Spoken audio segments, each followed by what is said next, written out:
Hello friends, welcome to our channel Triangle Civil Academy. இன்னைக்கு நம்ம பார்க்க போற டாபிக் வந்து two way slab, அதுல unrestrained slab அப்படின்றது தான் நம்ம பார்க்க போறோம். டாபிக்கை ஸ்டார்ட் பண்றதுக்கு முன்னாடி போன வீடியோல உங்களுக்கு நான் two way slabனா என்ன, unrestrained slabனா என்ன, restrained slabனா என்ன அப்படின்றது சொல்லியிருந்தேன். அதை பார்க்காதவங்க டிஸ்கிரிப்ஷன்ல லிங்க் இருக்கு, கண்டிப்பா பாருங்க. அதே மாதிரி இன்னைக்கு நம்ம சேனலை புதுசாக பார்க்குறவங்க கண்டிப்பாக வந்து சப்ஸ்கிரைப் பண்ணுங்கள், பெல் ஐக்கானை கிளிக் பண்ணுங்கள். இன்றைக்கி நம்ம பார்க்க போகிற டாபிக் வந்து design of two way slab for unrestrained or non restrained slab. அதாவது கார்னர்ஸை வந்து அப்போ என்ன ஃப்ரீ டு லிஃப்ட் அப்பாக இருக்கும். ஸோ அந்த மாடல் ப்ராப்ளமாக இருந்தால் எப்படி சால்வ் பண்ணுறது அப்படின்னு தான் இன்றைக்கி பார்க்க போகிறோம். Design a simply supported slab of dimension 3 metre by 4.5 metre and 230 mm thick wall around a live load of 2.5 kN per meter square and floor finish of 1 kN per meter square. So as usual இங்கே என்ன கொடுத்துருக்காங்க, M20 grade concrete and Fe415 steel அப்படின்னு கொடுத்துருக்காங்க. இங்கே பாருங்கள் கொஷினில் mention பண்ணியிருப்பாங்க இந்த மாதிரி corners are free to lift up அப்படின்னு சொல்லியிருப்பாங்க. அதாவது எந்த ஒரு ரெஸ்ட்ரெயின்டு கண்டிஷனும் இல்லை, இந்த வந்து அன்ரெஸ்ட்ரெயின்டு கண்டிஷன். ஸோ கொஷினில் இதை வச்சு தான் நம்ம என்ன கண்டுபிடிப்போம்னா ரெஸ்ட்ரெயின்டு கண்டிஷனா இல்லை அன்ரெஸ்ட்ரெயின்டு கண்டிஷனா அப்படின்றத பார்ப்போம். ஸோ இது வந்து அன்ரெஸ்ட்ரெயின்டு கண்டிஷன். ஸோ இதில் இப்போ வந்து என்ன அப்படின்னா ஸ்டெப் ஒன்னோட ஸ்பேனிங் கண்டிஷன் என்ன அப்படின்னா LY by LX. இங்கே என்ன நமக்கு LY கொடுத்துருக்காங்கன்னா 4.5 metre by 3 metre LX. So நமக்கு என்ன ரேஷியோ வருதுன்னா 1.5. ஸோ இது லெஸ் தேன் 2, அப்போ கண்டிப்பாக இது வந்து என்ன டூ வே ஸ்லாப் அப்படின்றது நமக்கு தெரிஞ்சிருச்சு. ஸோ அடுத்து செகண்ட் ஸ்டெப் நம்ம என்ன கண்டுபிடிக்கணும் அப்படின்னா depth of slab. So depth of slab நமக்கு வேணும் அப்படின்னா பேஜ் நம்பர் 39 கிளாஸ் 24.1 போயிட்டு நீங்கள் பார்க்கணும். அதில் நமக்கு D is equal to span divided by basic value into modification factor அப்படின்னு இருக்கும். span அப்படின்றது வந்து என்னென்னா நமக்கு LX தான் எடுத்துப்போம். 3000 divided by for simply supported இங்கே என்ன கொடுத்துருப்பாங்கன்னா வேல்யூ வந்து 35 அப்படின்னு சொல்லி நமக்கு கொடுத்துருப்பாங்க. ஸோ அந்த 35 வேல்யூ எடுத்துக்கணும். தென் கீழே வந்து இங்கே கோட் புக்கில் நீங்கள் படித்து பார்த்தீங்கன்னா தெரியும், for high strength deformed bars of grade Fe415 the value given above should be multiplied by 0.8.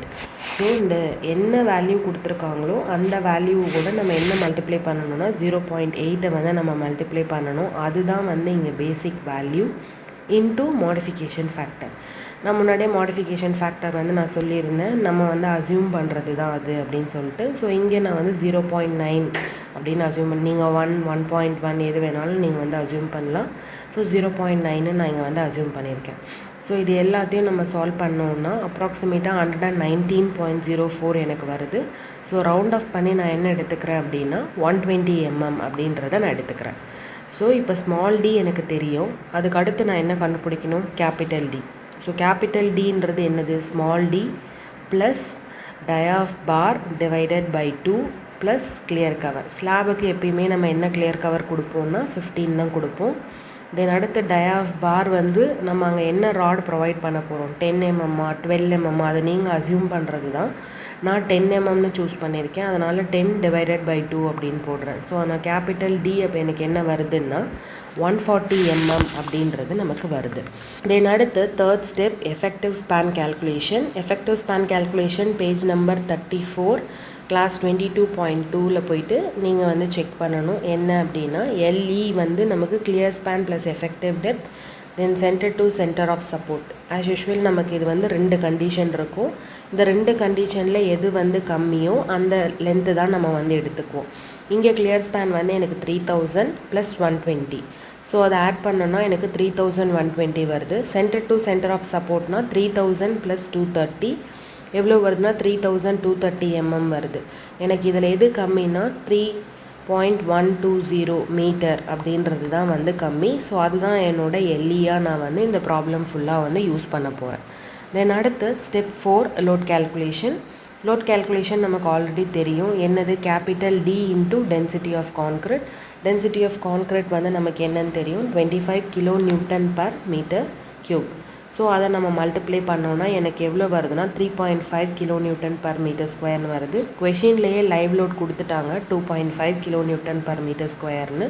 Then floor ஃபினிஷும் அவங்களே கொடுத்துட்டாங்க. இப்போ இது எல்லாத்தையும் ஆட் பண்ணோன்னா நமக்கு சர்வீஸ் லோட் வந்து 7 kN/m² வருது. இதை நான் ஃபேக்டர்டு லோடாக மாற்றணுன்னா நான் 1.5 என்ன பண்ணுறேன்னா மல்டிப்ளை பண்ணுறேன் kN/m². ஸோ இப்போ எனக்கு வந்து என்ன அப்படின்னா லோடு வந்து எப்படி இருக்குன்னா kN/m² இருக்குது. அதை யூடிஎல்லாம் மாற்றுறதுக்காக நான் இங்கே வந்து என்ன பண்ணுறேன் டிவைட் பை 1. ஸோ எனக்கு எதில் கிடைக்கும் அப்படின்னா 10.5 kN/m கிடைக்கும். இது நம்ம எல்லாமே வந்து ஒன் வே ஸ்லாபில் பண்ண அதே ப்ரொசீஜர் தான். ஸோ இப்போ தான் நமக்கு என்னென்னா ஒரு சின்ன சேஞ்சஸ் வந்து இங்கே நம்ம பார்க்க போகிறோம். Step 5 moment calculation. மொமெண்ட் கேல்குலேஷனுக்கு நம்ம என்ன பண்ணுவோம் அப்படின்னா சிம்பிளி சப்போர்ட்டடாக இருந்ததுன்னா ஒன் வே ஸ்லாபில் WL²/8 ஃபார்முலா நம்ம யூஸ் பண்ணிகிட்டு இருந்தோம். ஆனால் இங்கே டூ வே ஸ்லாபுக்கு நம்ம என்ன பண்ணணும் அப்படின்னா பேஜ் 91 டேபிள் 27 IS 456 அந்த டேபிளில் இருக்கிற கோஎஃபிஷியண்ட்டை தான் நீங்கள் எடுக்கணும். இப்போ இங்கே என்னென்னா இது வந்து அன்ரெஸ்ட்ரெயின்டு ஸ்லாப், அதாவது கார்னர்ஸ் வந்து ஃப்ரீ டு லெஃப்ட் அப்புன்னு சொல்லியிருக்காங்க. அப்போ அந்த டேபிள் 27க்கு போயிட்டு நீங்கள் வந்து என்ன பண்ணணும் LY/LX ரேஷியோ என்ன நமக்கு வந்திருக்குன்னு பார்க்கணும். இங்கே வந்து 1.5. இங்கே கோட் புக்கில் பாருங்கள், இந்த 1.5க்கு நேராக ஆல்ஃபா எக்ஸோட கோஎஃபிஷியன்ட் வந்து 0.104ன்னு இருக்குது. ஆல்ஃபா ஒய்யோட கோஎஃபிஷியன்ட் வந்து 0.046 அப்படின்ட்டு இருக்குது. ஸோ இந்த கோஎஃபிஷியண்ட்டை வச்சு தான் நீங்கள் வந்து என்ன பண்ண போகிறீங்கன்னா moment in shorter span, moment in longer span ரெண்டுமே நீங்கள் கண்டுபிடிக்க போகிறீங்க. ஃபார்முலா இங்கே கொடுத்துருக்காங்க alpha x into WU into LX². So இந்த கோஎஃபிஷியண்ட்டோட டபிள்யூவோட வேல்யூவும் எல்லோட வேல்யூவும் போட்டு நான் வந்து moment in shorter span direction கண்டுபிடிக்கிறேன் 10.629 kN/m அப்படின்ட்டு. தென் MUY கண்டுபிடிக்கிறேன் alpha y into WU into LX². So 0.046 into 10.5 into 3.12². So இங்கே இது எனக்கு வந்து 4.70 வருது. ஸோ இதுக்கப்புறமா நம்ம என்ன பண்ணணும் அப்படின்னா இந்த மொமெண்ட்டை வச்சு நம்ம ஏஎஸ்டி கேல்குலேஷன் பண்ணணும். அதாவது MUX வந்து ஷார்ட்டர் ஸ்பேனில் என்ன ஏஎஸ்டி கொடுக்க போகிறோம், MUY லாங்கர் ஸ்பேனில் என்ன ஏஎஸ்டி கொடுக்க போகிறோம் அப்படின்றத நம்ம ஃபைண்ட் அவுட் பண்ணணும். ஸோ இந்த ஃபார்முலா பேஜ் 96 அனெக்ஸ் ஜியில் போயிட்டு 1.1bலேருந்து இந்த ஃபார்முலாவை நீங்கள் எழுதணும். MU = 0.87 FY AST into D 1 minus AST into FY divided by B into D into FCK. இந்த ஃபார்முலா நமக்கு கோட் புக்கில் இருக்கும்.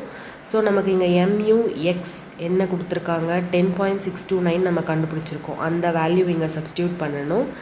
FYக்கு வந்து என்ன வேல்யூ சப்ஸ்டியூட் பண்ணணும் 415. D நமக்கு தெரியும், ஸ்மால் d வந்து நம்ம 120 கண்டுபிடிச்சிருக்கோம். தென் அடுத்து FCK வந்து நமக்கு தெரியும் 20 அப்படின்றது. மற்ற எல்லா வேல்யூமே நம்ம இங்கே இருக்கிற வேல்யூவை சப்ஸ்டியூட் பண்ணி ஈக்குவேஷனை நம்ம ஃப்ரேம் பண்ணணும். ஈக்குவேஷனை ஃப்ரேம் பண்ணி AST = என்ன வருது அப்படின்னா 256 mm² அப்படின்னு வருது. நான் முன்னாடியே வந்து ஷார்ட்டர் ஸ்பேன் டயா வந்து 10 mm தான் கொடுக்க போகிறேன்ட்டு நான் கிளியர் கவர் அந்த இதை சூஸ் பண்ணும்போதே நான் வந்து டிசைட் பண்ணியிருந்தேன். So same provide 10 mm டயா. அந்த 10 mm டயாக்கு என்ன ஸ்பேஸிங் வருது அப்படின்னு நம்ம பார்க்க போகிறோம். ஸ்பேஸிங் நமக்கு ஆல்ரெடி இருக்கிற அதே 3 condition S = 3 times of D or S = 300 mm or π/4 into 10². இங்கே என்ன டயா நம்ம சூஸ் பண்ணியிருக்கோமோ அந்த டயா டிவைடட் பை கண்டுபிடிச்சிருக்க கேபிட்டல் AST into 1000. எனக்கு இது எவ்வளோ வருதுன்னா 300 mm. ஸோ ஆப்வியஸாக இதில் இது கம்மின்னா 300 mm தான் வந்து கம்மி. So provide 10 mm டயா at 300 mm centre to centre அப்படின்றது நம்ம வந்து ஃபைனல் பண்ணுறோம். தென் லாங்கர் ஸ்பேனுக்கு சேம் இதே மாதிரி பட் MUYயோட வேல்யூ நமக்கு என்னென்னா 4.70 into 10⁶. ஸோ மற்ற எல்லா வேல்யூவும் சப்ஸ்டியூட் பண்ணி ஈக்குவேஷனை ஃப்ரேம் பண்ணால் நமக்கு என்ன வருதுன்னா 110 mm² வருது. நான் வந்து ஷார்ட்டர் ஸ்பேனில் 10 mm டயா கொடுத்துட்டேன். லாங்கர் ஸ்பேனில் அதனால் என்ன கொடுக்குறேன் அப்படின்னா 8 mm டயா கொடுக்குறேன். இந்த 8 mm டயாக்கு அகெயின் நான் என்ன பண்ணணும் அப்படின்னா ஸ்பேஸிங் வந்து என்ன கொடுக்கணும்னு பார்க்கணும். 3 times of D-ஆ இல்லை 300 mm இல்லை π/4 8² divided by 110 போட்டோன்னா நமக்கு ஒரு வேல்யூ வரும். ஸோ இதில் கம்மின்னு பார்த்தீங்கன்னா 300 mm தான். So 8 mm டயா at 300 mm centre to centre அப்படின்றத நான் கொடுக்குறேன். தென் step 7 distribution steel. So distribution steel for FE415 இருந்தது அப்படின்னா நமக்கு AST என்ன இருக்கணும் 0.12% into BD அப்படின்னு சொல்லுவாங்க. 0.12 divided by 100 into 1000 into D வந்து 140. எவ்வளோ AST வருதுன்னா 168 mm² வருது. ஸோ இங்கேயும் டிஸ்ட்ரிபியூஷன் நான் என்ன கொடுக்குறேன்னா 8 mm டயா கொடுக்குறேன். ஸ்பேஸிங் வந்து நமக்கு கண்டிஷன் இங்கே S = 5 times of D 450 mm or இந்த small dia divided by distribution ஸ்டீலோட ஏஎஸ்டி டிவைட் பண்ணால் என்ன வருதோ அந்த ஸ்பேஸிங்கை நம்ம போடுவோம். ஸோ இங்கே லெஸ் ஸ்பேஸிங் என்ன அப்படின்னா 290 mm தான். So 8 mm dia at 290 mm centre to centre அப்படின்றத தான் நான் இங்கே வந்து ஃபைனல் பண்ணுறேன். ஓகேங்களா, எல்லாமே இந்த கேல்குலேஷன் இங்கே இருக்குது. வேல்யூஸை நீங்கள் கரெக்டாக சப்ஸ்டியூட் பண்ணி பார்த்தீங்க அப்படின்னா உங்களுக்கே வந்து இந்த ப்ராப்ளம்ஸை எப்படி சால்வ் பண்ணணும் அப்படின்றது புரியும். தென் அடுத்து check for shear. Check for shear அப்படின்றது என்னென்னா VU is equal to WU into LE divided by 2. So எனக்கு ஃபேக்டர்ட் லோடு தெரியும், LE தெரியும், அதை டிவைட் பண்ணால் எனக்கு என்ன தெரிஞ்சிடும்னா VU தெரிஞ்சிடும். டவ் V வேணும் அப்படின்னா நாமினல் ஷியர் வேணும்னா VU divided by BD. So VU divided by BD 16.38 into 10 to the power of 3. So அந்த வேல்யூவை சப்ஸ்டியூட் பண்ணி பியோட வேல்யூ டியோட வேல்யூ எல்லாத்தையுமே வந்து சப்ஸ்டியூட் பண்ணணும். சப்ஸ்டியூட் பண்ணால் டவ் V எனக்கு தெரிஞ்சிடும். இந்த ஃபார்முலா ஆல்ரெடி கோட் புக்கில் எந்த பேஜில் இருக்குது? Page 72 clause 40.1. அந்த கிளாஸில் போய் நீங்கள் செக் பண்ணிங்க அப்படின்னா உங்களுக்கு இந்த ஃபார்முலா இருக்கும். டவ் V வந்து 0.136 நியூட்டன் பர் mm² அப்படின்னு வந்துருச்சு. தென் அடுத்து பேஜ் 73ல் பார்த்தீங்க அப்படின்னா டேபிள் 19 அதில் போயிட்டு பிடியோட வேல்யூ என்ன கிரேட் ஆஃப் ஸ்டீலுக்கு டவ் C எனக்கு தெரியணும். ஸோ பிடி நான் ஃபஸ்ட்டு கண்டுபிடிக்கிறேன். 100 into AST provided divided by B into D. Then PT வந்து எனக்கு என்ன வருதுன்னா 0.218, தட் இஸ் அப்ராக்சிமேட்லி 0.2 வருது. அப்போது 0.22 தட் இஸ் என்னோட எங்கள் கோட் புக்கில் பாருங்கள், என்னோட வேர்ட்டிக்கலாக இந்த 100 AST by BDன்னு இருக்கு இல்லையா, ஃபஸ்ட்டு ரோ, அந்த ஃபஸ்ட்டு ரோவில் எனக்கு என்ன வேல்யூ வந்திருக்கு? 0.22 வந்திருக்கு. தென் இந்த ஹரிசாண்டலாக பாருங்கள் M15 M20 கிரேட், இதில் வந்து எனக்கு M20 கிரேட். அந்த M20க்கும் இந்த பிடிக்கும் என்ன வேல்யூன்னு நம்ம போய் பார்த்தோம்னா டேரெக்டாக நமக்கு 0.22க்கு இல்லை. ஸோ பை இன்டர்பலேஷன் தான் நம்ம என்ன பண்ணணும் அப்படின்னா வேல்யூஸை வந்து எடுக்கணும். ஸோ இன்டர்பலேஷன் வந்து எப்படி பண்ணுறது அப்படின்னா 0.28 தட் இஸ் ஃபஸ்ட்டு நான் இங்கே டவ் C நம்ம கண்டுபிடிக்கணும்னா எங்கேருந்து எடுக்கிறோம்னா இந்த எக்ஸ்லேருந்து நமக்கு 0.15க்கு என்ன வேல்யூ கொடுத்துருக்காங்க? 0.28ன்னு கொடுத்துருக்காங்க. 0.25க்கு என்ன கொடுத்துருக்காங்க? 0.36 கொடுத்துருக்காங்க. எனக்கு 0.22க்கு தான் வந்து வேணும். ஸோ எனக்கு எங்கேருந்து வேணும் அப்படின்னா இந்த 0.8லேருந்து எனக்கு வேல்யூ வந்து இன்பிட்வீன் இந்த 15க்கும் 25க்கும் நடுவில் தான் இருக்குது. அப்போ 0.28 plus 0.36 minus 0.28 divided by 0.25 minus 0.15 into 0.22லேருந்து தான் எனக்கு வேல்யூ டிடெக்ட் ஆகணும். அதனால் மைனஸ் பண்ணுறேன். ஸோ இதை சால்வ் பண்ணிங்க அப்படின்னா ஃபைனலாக உங்களுக்கு டவ் C வந்து 0.34 நியூட்டன் பர் mm² அப்படின்றது வரும். ஸோ டவ் Vயை விட டவ் C வந்து இட் இஸ் கிரேட்டர். ஸோ என்னோட இது வந்து ஷியர் வந்து பெர்மிசிபிள் ஷியர் வந்து சேஃபாக தான் இருக்குது. ஸோ இந்த கண்டிஷன் இங்கே வந்து நம்ம சாட்டிஸ்ஃபை பண்ணிவிட்டு தென் அடுத்து step 9 check for deflection. Check for deflection நம்ம ஆஸ் யூஷுவல் என்ன பண்ணுவோம்? L/D ஆக்சுவல் வந்து என்னது? Span divided by D. Span length வந்து 3000 டிவைடட் பை D 25 அப்படின்றது என்னோட டிஃப்ளெக்ஷன். இங்கே basic value into modification factor. So modification factor அப்படின்றது நம்ம எங்கேருந்து எடுப்போம்? கிராஃப்லேருந்து எடுப்போம். பேஜ் நம்பர் உங்களுக்கு வந்து 38. அந்த 38 பேஜ் நம்பரில் ஃபார்முலா இருக்குது. என்ன formula? FS is equal to 0.58 into 415 256 divided by 261.79. Steel required என்ன, ஸ்டீல் ப்ரொவைடட் என்ன அப்படின்றது இருக்கும். ஸோ அதில் இருந்து FS கண்டுபிடிச்சோன்னா 240 அப்படின்றது வருது. அந்த கர்வில் பார்த்தீங்கன்னா FS வந்து இங்கே கர்வில் பாருங்கள், FS வந்து 240. இந்த FSக்கு என்னோட PT வேல்யூ வந்து என்ன கொடுத்துருக்காங்க அப்படின்னா 0.22ன்னு சொல்லியிருக்காங்க. அப்போ 0.2 இந்த 0.2க்கும் இந்த FSக்கும் டேரெக்டாக எங்கே போகுதுன்னா நியர்லி இட் இஸ் 1.6 கிட்டே இருக்குது. ஸோ 1.6 அப்படின்றது என்னோட மாடிஃபிகேஷன் ஃபேக்டர் வேல்யூ. அதை நம்ம சால்வ் பண்ணால் எனக்கு வந்து கண்டிஷன் இங்கே வந்து 32 டிஃப்ளெக்ஷன் வந்து வருது. ஸோ ஆக்சுவலை விட maximum deflection it is safe. So என்னோட ஸ்லாப் வந்து இங்கே சேஃபாக இருக்குது அப்படின்றத நம்ம வந்து ப்ரூவ் பண்ணுறோம். தென் லாஸ்ட் ஸ்டெப் நம்ம வந்து எப்பயுமே என்னென்னா டார்ஷன் ரெயின்ஃபோர்ஸ்மெண்ட் வந்து ப்ரொவைட் பண்ணோம் அப்படின்னு பார்த்தோம்.